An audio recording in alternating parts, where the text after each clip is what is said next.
July 1972, just after 1 a.m., Crown Heights, Brooklyn.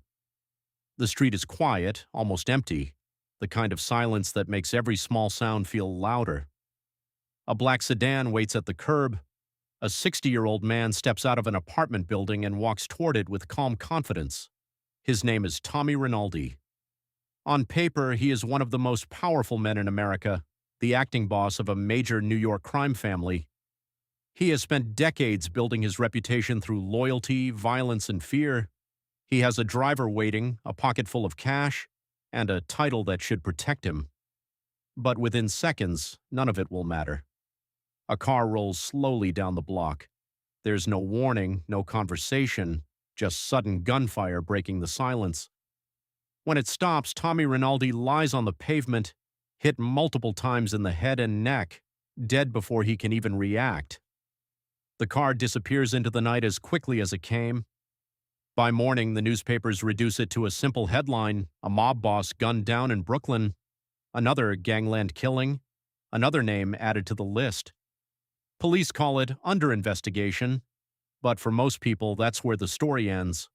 A violent man met a violent fate, and the city moved on. But the truth behind Rinaldi's death is colder, more calculated. He wasn't killed over territory or revenge. He wasn't taken out by a rival family trying to rise. He was killed over a debt, millions he had borrowed and failed to repay.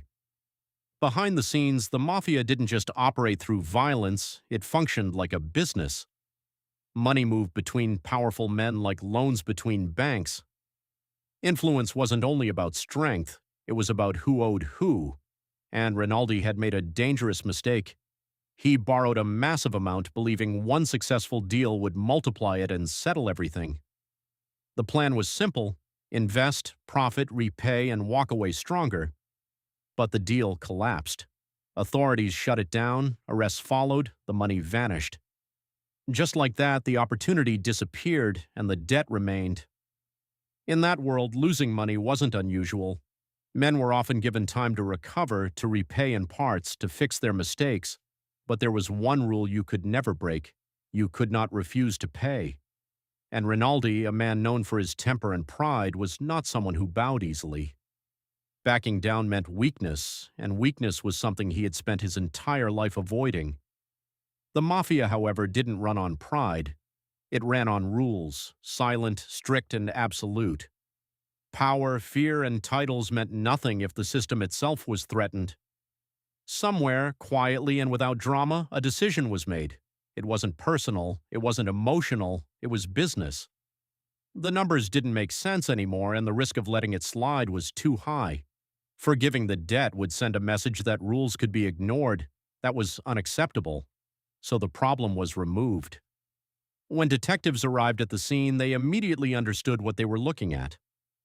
The cash in his pocket was untouched, no signs of robbery, no witnesses willing to speak. The driver claimed to have seen nothing. The neighborhood remained silent. Officially, the case went nowhere. Years passed, then decades. No arrests, no answers, just another unsolved killing. But something changed after his death. A new boss stepped into power, someone closely connected to the man Rinaldi had owed money to. To outsiders, it looked like coincidence. To those who understood the system, it looked like strategy. Because in that world, debts weren't always repaid in cash. Sometimes they were repaid in power. The man who had given the loan faced no consequences.